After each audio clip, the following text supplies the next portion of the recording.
Paravur EMS സാംസ്കാരിക പഠന കേന്ദ്രം നടത്തിയ സംസ്ഥാന പ്രൊഫഷണൽ നാടക മത്സരത്തിൽ മികച്ച നാടകമായി തിരുവനന്തപുരം സാഹിതി അവതരിപ്പിച്ച മുച്ചീട്ടുകളിക്കാരന്റെ മകൾ തിരഞ്ഞെടുക്കപ്പെട്ടു. കോഴിക്കോട് സങ്കീർത്തനം അവതരിപ്പിച്ച വെളിച്ചമാണ് മികച്ച രണ്ടാമത്തെ നാടകം. ജൂറി ചെയർമാൻ മുരുകൻ, ജൂറി അംഗങ്ങളായ മണിയപ്പൻ, ആറന്മുള, CC കുഞ്ഞുമുഹമ്മദ് എന്നിവരാണ് പ്രഖ്യാപനം നടത്തിയത്. പറവൂർ EMS സാംസ്കാരിക പഠന കേന്ദ്രം നടത്തിയ സംസ്ഥാന പ്രൊഫഷണൽ നാടക മത്സരത്തിൽ മികച്ച നാടകമായി തിരുവനന്തപുരം സാഹിതി അവതരിപ്പിച്ച മുച്ചീട്ടുകളിക്കാരന്റെ മകൾ തെരഞ്ഞെടുക്കപ്പെട്ടു. മികച്ച രണ്ടാമത്തെ നാടകം കോഴിക്കോട് സങ്കീർത്തനം അവതരിപ്പിച്ച വെളിച്ചം തെരഞ്ഞെടുക്കപ്പെട്ടു. ശൂരനാട് ശശിയാണ് മികച്ച നടൻ. നാടകം ഉത്തമന്റെ സങ്കീർത്തനം. മികച്ച രണ്ടാമത്തെ നടൻ ആലപ്പി പൊന്നപ്പൻ. നാടകം കല്യാണം. മികച്ച നടി ജയലക്ഷ്മി. നാടകം വെളിച്ചം. മികച്ച രണ്ടാമത്തെ നടി ഷിജി K അജയൻ. നാടകം വെളിച്ചം. മികച്ച നാടകരചന ഹേമന്ത് കുമാർ. നാടകം വെളിച്ചം.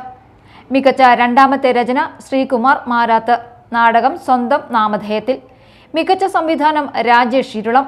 ദീപസംവിധാനം മുച്ചീട്ടുകളിക്കാരന്റെ മകൾ, Thiruvananthapuram Sahithi.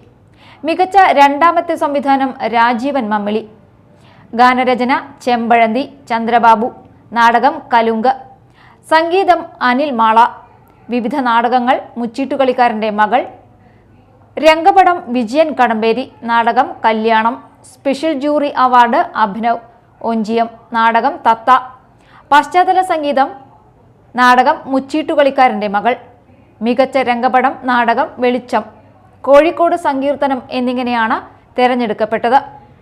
Jury chairman Murugan, jury അംഗങ്ങളായ മണിയപ്പൻ, ആറന്മുള, CC കുഞ്ഞുമുഹമ്മദ് എന്നിവരാണ് നാടക മത്സരത്തിൽ പ്രഖ്യാപനം നടത്തിയത്. Media time, Paravur.